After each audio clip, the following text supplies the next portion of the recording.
আসসালামু আলাইকুম। আজ 25 মার্চ 2026 খ্রিস্টাব্দ, 11 চৈত্র 1432 বঙ্গাব্দ, 5 শাওয়াল 1447 ইসরি, বুধবার।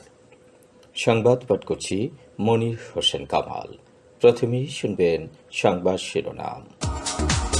আজ গণহত্যার বিভীষিকাময় সেই কাল রাত।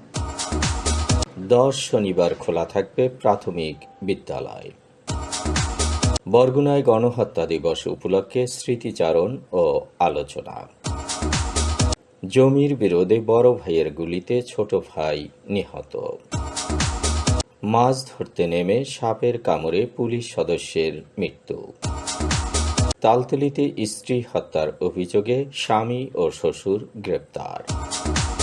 মাইকিংয়ে রেকর্ড করা হয় লোকবেতারে। শুনলেন সংবাদ শিরোনাম, এবার বিস্তারিত। গভীর বেদনার স্মৃতি বিজড়িত 25 মার্চ আজ। 1971 সালের এই দিনের শেষে যে রাত নেমে এসেছিল, ইতিহাসে তা এক বর্বর গণহত্যার সাক্ষী হয়ে আছে।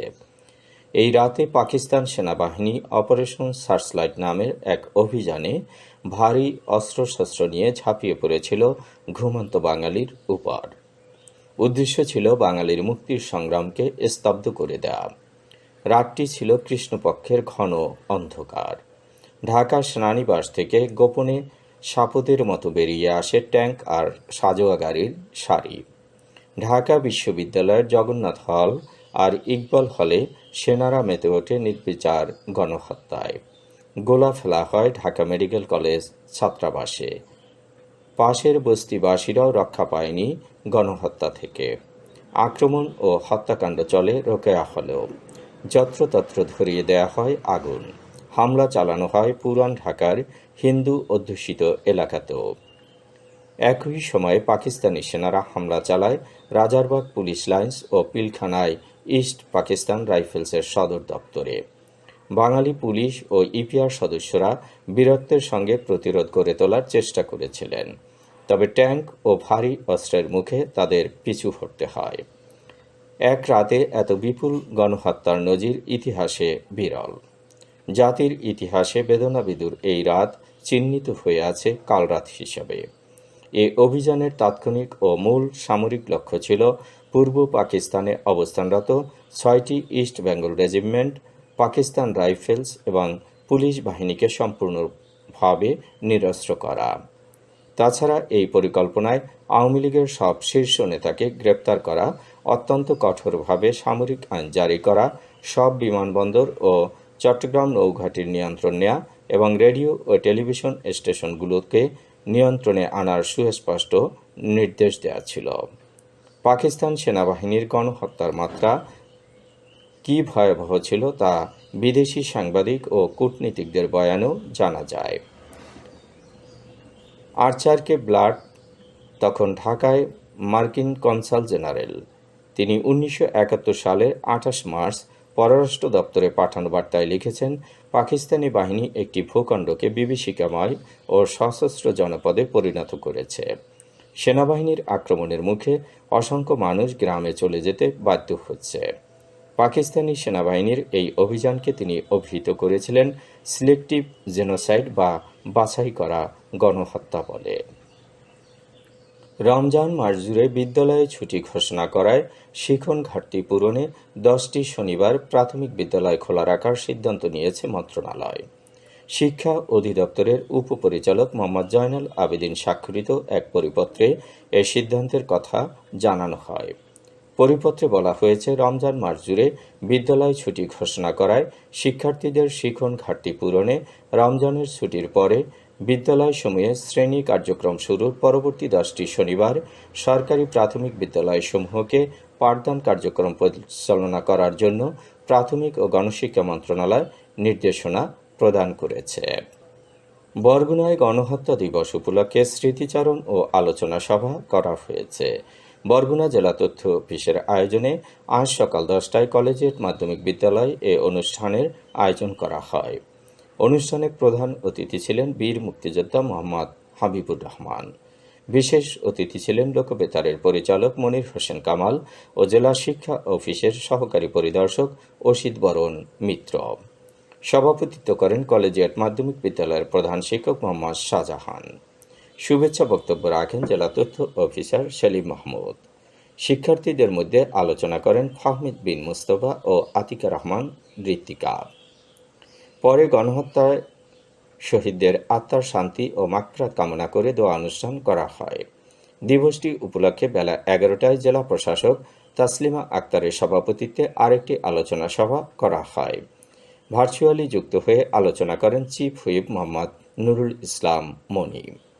অন্যান্যের মধ্যে আলোচনা করেন অতিরিক্ত পুলিশ সুপার মোহাম্মদ ইব্রাহিম, স্থানীয় সরকার বিভাগের উপপরিচালক এম সেলিম শাহনাজ, অতিরিক্ত জেলা প্রশাসক সার্বিক অনিমেষ বিশ্বাস, জেলা মুক্তিযোদ্ধা সংসদের আহ্বায়ক ইউসুফ আলী মৃধা, বরগুনা প্রেস ক্লাবের সভাপতি হাফিজুর রহমান ও সাংবাদিক ইউনিয়নের সভাপতি হারুনার রশিদ রিঙ্কু।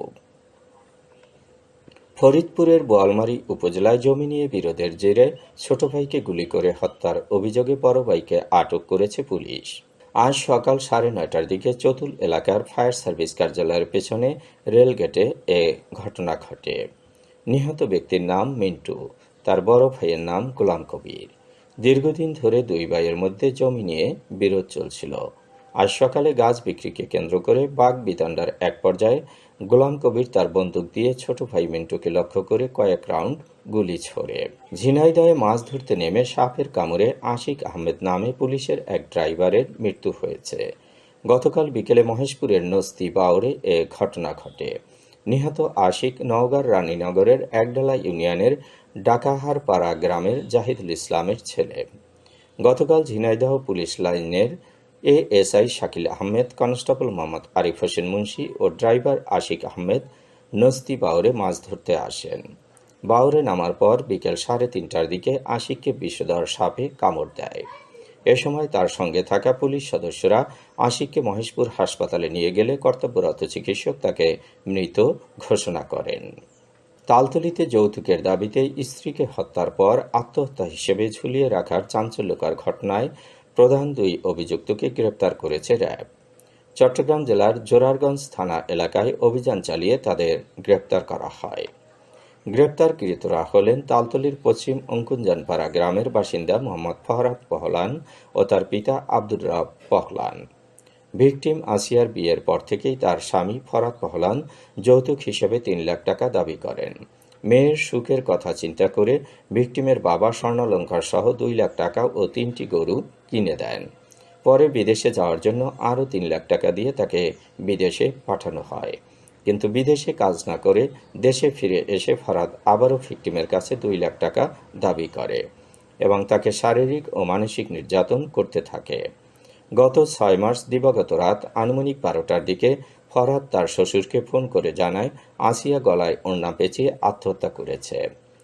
পরে ভিকটিমের বাবা বাড়িতে গিয়ে দেখেন আসিয়ার গলা ও শরীরের বিভিন্ন স্থানে আঘাতের চিহ্ন রয়েছে এবং তাকে ঘরের বারান্দায় খাটের উপর শোয়ানো অবস্থায় রাখা হয়েছে। এ ঘটনায় ভিকটিমের পিতা বাদী হয়ে তালতলী থানায় একটি হত্যা মামলা দায়ের করেন। মাইকিংয়ে রেকর্ড করা হয় লোকবেতারে। সুমধুর ও সুস্পষ্ট কণ্ঠে মাইকিংয়ের জন্য লোকবেতারের বিকল্প নেই। লোকবেতারের সাউন্ডপ্রুফ স্টুডিওতে করা হচ্ছে গান ও নাটকের রেকর্ড। সেই সাথে লোকবেতারে নামমাত্র টাকায় প্রচার করা হচ্ছে বিজ্ঞাপন। 15 সেকেন্ডের বিজ্ঞাপন প্রচারিত হচ্ছে মাত্র 500 টাকায়। 30 সেকেন্ডের বিজ্ঞাপন 1000 টাকা, 45 সেকেন্ডের বিজ্ঞাপন 1500 টাকা আর 1 মিনিটের বিজ্ঞাপন প্রচার করা হয় মাত্র 2000 টাকায়। নির্ধারিত টাকার বিনিময়ে প্রতিদিন কমপক্ষে 5 বার করে পুরো 1 মাস বিজ্ঞাপন প্রচার করা হবে। মাইকিং ও বিজ্ঞাপনের জন্য যোগাযোগ করবেন 0177556644 নম্বরে। এবারে শুনবেন আবহাওয়ার খবর।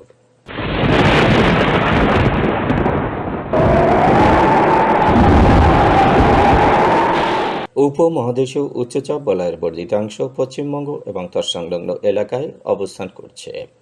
মৌসুমের স্বাভাবিক লঘুচাপ দক্ষিণ বঙ্গোপসাগরে অবস্থান করছে। এর একটি বর্ধিতাংশ উত্তর পূর্ব বঙ্গোপসাগর পর্যন্ত বিস্তৃত। রাত এবং দিনের তাপমাত্রা একরকমই থাকতে পারে। দেশের বিভিন্ন স্থানে বজ্রসহ বৃষ্টি হতে পারে। আজ দেশের সর্বোচ্চ তাপমাত্রা ছিল যশোরে 34.4 ডিগ্রি সেলসিয়াস এবং সর্বনিম্ন তাপমাত্রা ছিল তেঁতুলিয়ায় 16 ডিগ্রি সেলসিয়াস। বরগুনার সর্বোচ্চ তাপমাত্রা 32.5 ডিগ্রি সেলসিয়াস, সর্বনিম্ন 21.5 ডিগ্রি সেলসিয়াস। আগামীকাল সূর্যোদয় হবে ভোর 5:58। সংবাদ শেষ করার আগে শিরোনামগুলো আবার পড়ছি। আজ গণহত্যার বিভীষিকাময় সেই কালরাত।